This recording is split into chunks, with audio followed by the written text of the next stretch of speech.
Hello everyone, welcome back to MM concept. और आज का हमारा टॉपिक है वेस्टर्नाइजेशन यानी कि पश्चिमीकरण। तो सबसे पहले जो है हम इसमें बात करेंगे मीनिंग की, देन डेफिनेशन की, उसके बाद कैरेक्टरिस्टिक्स और साथ में जो है कुछ चेंजेस के कि भारत में जो है पश्चिमीकरण की वजह से कौन कौन से परिवर्तन आए हैं। और हम कुछ कंपैरिजन भी करेंगे जैसे कि संस्कृतिकरण और पश्चिमीकरण के, या फिर पश्चिमीकरण और आधुनिकीकरण के। तो सबसे पहले चलिए हम यहाँ पे स्टार्ट करते हैं मीनिंग। इससे पहले जो है अगर आपने हमारे चैनल को सब्सक्राइब नहीं किया है तो प्लीज़ चैनल को सब्सक्राइब कर दीजिए, लाइक कर दीजिए और शेयर कर दीजिए। तो सबसे पहले यहाँ पे देखिए, पश्चिमीकरण का तात्पर्य केवल रीति रिवाजों व ढंगों, खान पान, रहन सहन आदि को अपनाने मात्र से ही नहीं है, बल्कि यह एक जटिल एवं सर्वव्यापक अवधारणा है। इसके अंतर्गत विज्ञान, तकनीक, प्रयोगशील पद्धति इत्यादि आते हैं। यानी कि नॉर्मली हम बात करें कि पश्चिमीकरण का अर्थ जो है वो केवल कुछ चीज़ों को अपना लेने से नहीं है, बल्कि पश्चिमीकरण तो ये है कि हर एक क्षेत्र में हर एक तकनीक को, हर एक विधि को जो है अपनाने से। यानी कि चाहे वो खाने पीने का तरीका हो, रहने सहने का तरीका हो, या फिर शिक्षा की पद्धतियाँ हों, विधियाँ हों, या फिर खेल कूद के नियम हों, ठीक है, या फिर राजनीतिकरण, जो भी चीज़ें हैं उन सभी को अपनाने से। यानी कि दूसरे देश की कल्चर को, दूसरे देश के खाने पीने के तरीके, रहने के तरीके, इन सब चीज़ों को जो है अपनाने से है। तो इसी को जो है हम पश्चिमीकरण कहते हैं।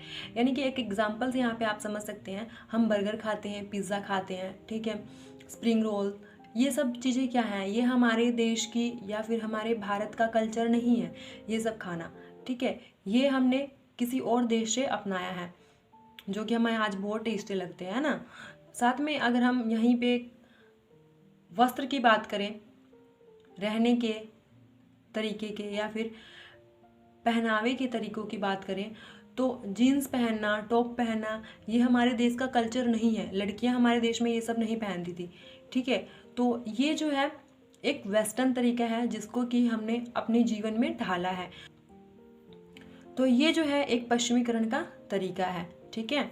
अब यहाँ पर देखिए आप परिभाषाएं, जिससे कि आपको और भी अच्छे से पता लगेगा कि वेस्टर्नाइजेशन क्या है। वेस्टर्नाइजेशन का मतलब यही है कि दूसरे देशों की, ठीक है, पद्धतियों को, नियमों को, तौर तरीके को, कल्चर को, रहन सहन को, खाने पीने के तरीके को, शिक्षा पद्धति, उनके तरीकों को जो है फॉलो करना ही पश्चिमीकरण है।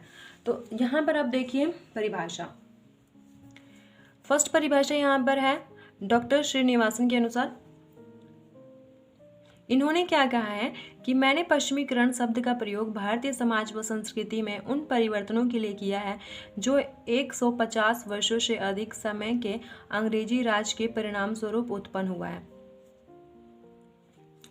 यानी कि यहाँ पर इन्होंने यही कहा है कि इन्होंने जो है पश्चिमीकरण का अर्थ अंग्रेजों से लिया है कि उस टाइम जो है, जब भारत आज़ाद हुआ उससे पहले हमारे देश में अंग्रेज आए थे, तो वहाँ पर उस टाइम उनके रहने सहने के तरीके, खाने पीने के तरीकों को लोगों ने फॉलो करना धीरे धीरे स्टार्ट कर दिया, जो कि आजकल बहुत ही ज़्यादा ट्रेंड में है।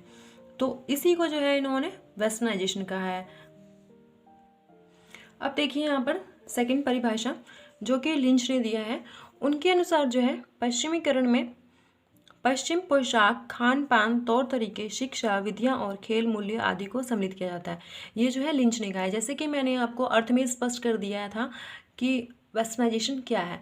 तो ये थी दो परिभाषाएं, आपको जो अच्छी लगी आप लिख सकते हैं। अगर आपको कोई और परिभाषा पसंद है तो आप उसको भी लिख सकते हैं, वो आपकी इच्छा है।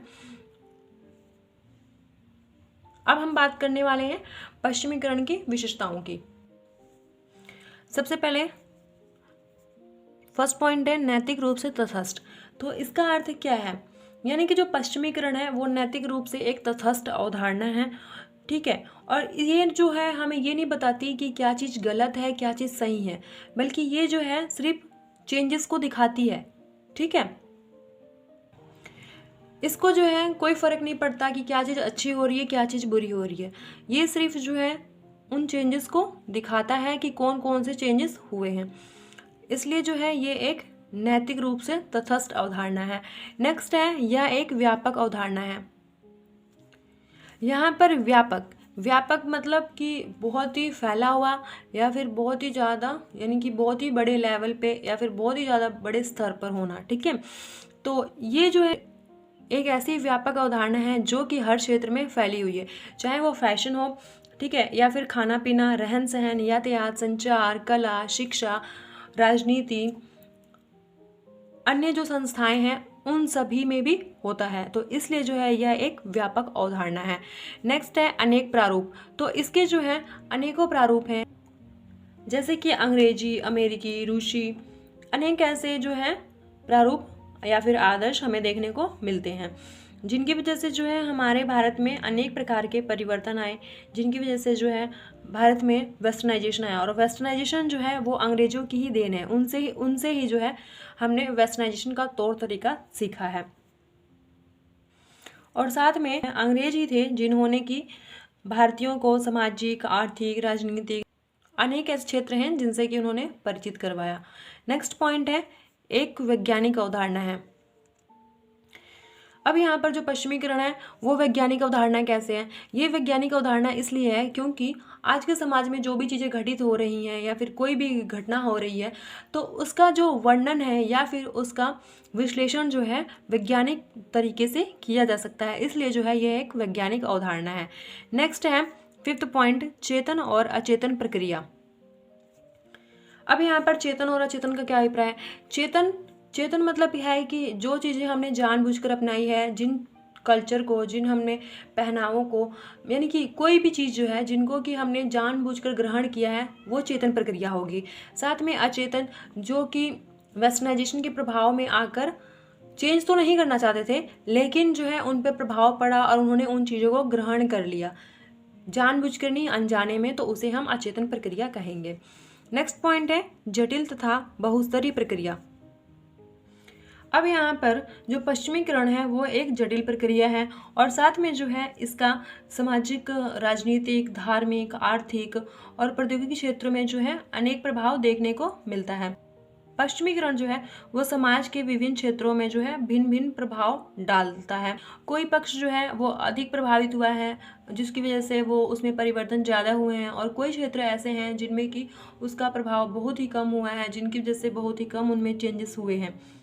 कुछ लोगों ने तो बहुत ही ज़्यादा, मतलब कुछ लोगों ने जो है पश्चिमीकरण के खान पान, वस्त्रों को अपनाया है, तो कुछ ने उनके आदर्शों को, उनके मूल्यों को, उनके तौर तरीकों को अपनाया है। तो ऐसे ही करके जो है यह एक बहुत जटिल और बहुस्तरीय प्रक्रिया है। अब यहाँ पर ये था आपका विशेषताएं, और नेक्स्ट हम बात करने वाले हैं पश्चिमीकरण एवं सामाजिक परिवर्तन के कुछ प्रभाव। तो यहाँ पर ये हम पढ़ेंगे कि जो पश्चिमीकरण है इसकी वजह से जो कौन कौन से प्रभाव हुए हैं।